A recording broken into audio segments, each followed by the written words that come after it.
Hola, buenos días. Mi nombre es Norman Moreno, soy profesor de Unipanamericana y en el día de hoy les quiero hablar sobre los términos básicos de la estadística. Para estudiar la estadística debemos entender primero que todo su lenguaje. Y por ahora vamos a mirar entonces algunas definiciones que tienen que ver con qué es población, qué es muestra, qué es una variable, qué es una pieza de datos, qué son los datos, qué son experimentos, qué son parámetros, qué es un valor estadístico, entre otros. Por población podemos entender que es una colección completa de individuos, objetos o medidas que tienen una característica en común. El concepto de población es la idea fundamental de la estadística.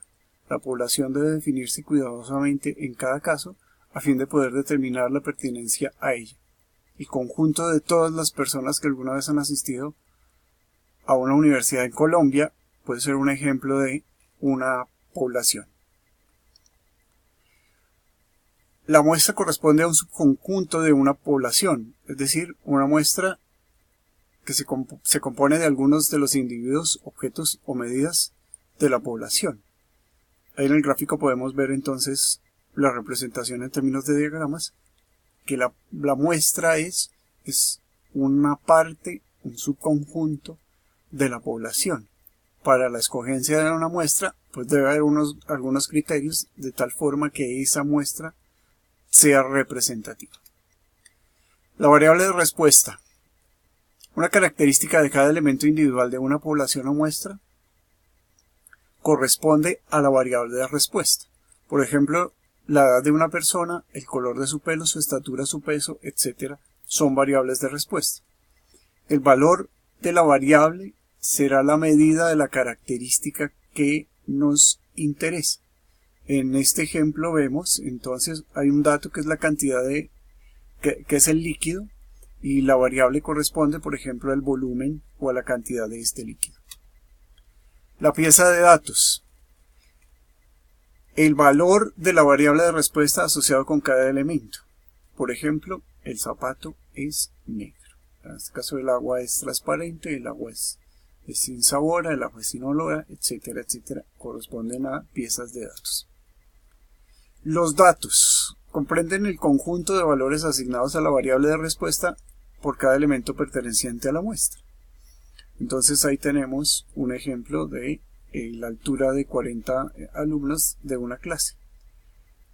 Esta puede estar medida en centímetros y entonces tenemos ahí exactamente entonces cuáles son los datos.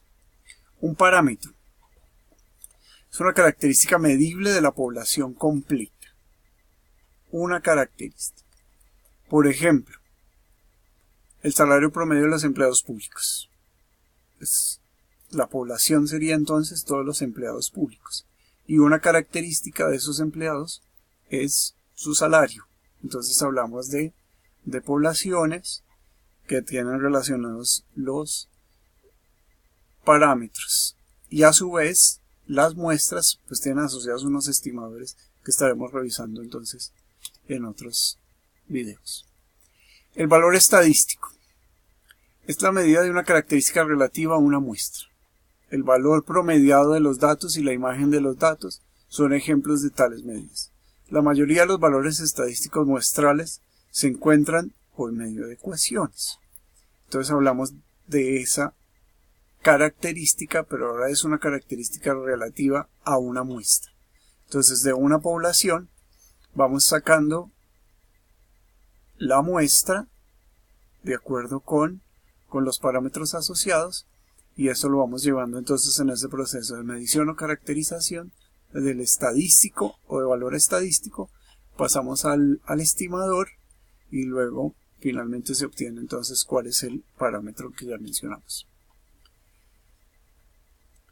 Por ejemplo, un estudiante de estadística desea determinar algo sobre el valor de los automóviles pertenecientes a los docentes de la universidad. Cada concepto definido anteriormente puede reconocerse de la siguiente manera. Primero, la población está constituida por la colección de todos los automóviles poseídos por los profesores. Una muestra es cualquier parte de esa población, por ejemplo, los valores de automóviles de los profesores de ingeniería. La variable de respuesta es el valor real de cada automóvil. Una pieza de datos sería el valor de cada automóvil en particular. Los datos serán el conjunto de valores correspondientes a la muestra. El experimento está constituido por el método de determinar cada valor de cada uno de los automóviles que están en la muestra. El parámetro sobre el cual buscamos información es el promedio de la población. El estadístico o el valor estadístico que encontremos será el promedio de los valores de la muestra. Ese es un ejemplo, bueno, digamos irrelevante, pero nos ayuda a identificar cada uno de esos parámetros. Entonces, la idea es que escojan su ejemplo y planteen sus propios conceptos relacionados a esa situación. Algunas clases de datos que podemos diferenciar entonces. Básicamente tenemos dos tipos de datos, los cualitativos y los cuantitativos. Para los cualitativos entonces hablamos de datos de atributos que pueden corresponder o se pueden organizar, por ejemplo, mediante clasificaciones. Para los datos cuantitativos decimos que unos pueden ser discretos, otros pueden ser continuos, y una forma de diferenciarlos es que los discretos nos permiten hacer conteos, los continuos nos van a permitir hacer mediciones. En la medida que vayamos avanzando en el estudio de la estadística, pues estas clases de datos y tipos de datos van a quedar mucho más claros para el futuro. Por ahora no es más, les agradezco mucho, nos vemos la próxima.